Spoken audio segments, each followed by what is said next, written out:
Rush deals at your peril. Hi, my name's Ed Riggins, but most people just call me Riggo, and welcome back to Thoughts for Thursday. Looking back on decades of deal making, I'm reminded that the thing I've probably gotten wrong more often than anything else is that sometimes I've rushed the process. In my own defense, it was almost always because I was getting time pressure from my side to get things wrapped up. I hadn't yet learned how to negotiate up, which is to say I hadn't yet learned how to negotiate with my own side instead of with the other side.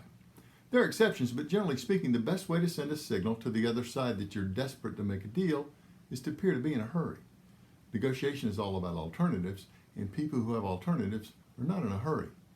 Author Gordon Livingston describes this succinctly when he says, "Relationships are controlled by the one who cares the least."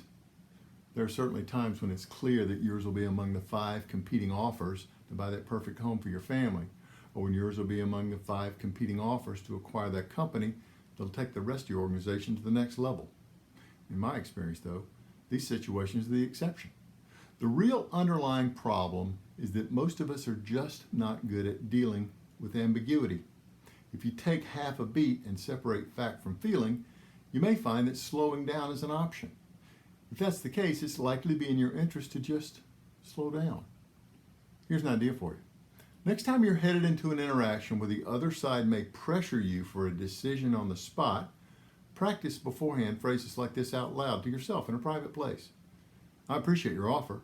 This is a big decision for our family, so I'll need some time to discuss this with my spouse. It'd be great if I get back to you after the weekend." Or, "This is a big decision for our company, so I'll need some time to discuss this with my team. It'd be great if I get back to you after my management meeting on Wednesday." Then when the moment comes and they press you for an answer, tell them you need more time. The most important part, though, comes after you ask for the time. Stop talking. Just shut up. Silence after a request sends a signal of confidence. You can back off if you need to, depending on what they say next, but chances are good they'll give you the time. Just having the time will likely help you feel more in control. Because you'll feel better about your negotiating position, you're likely to get a better deal.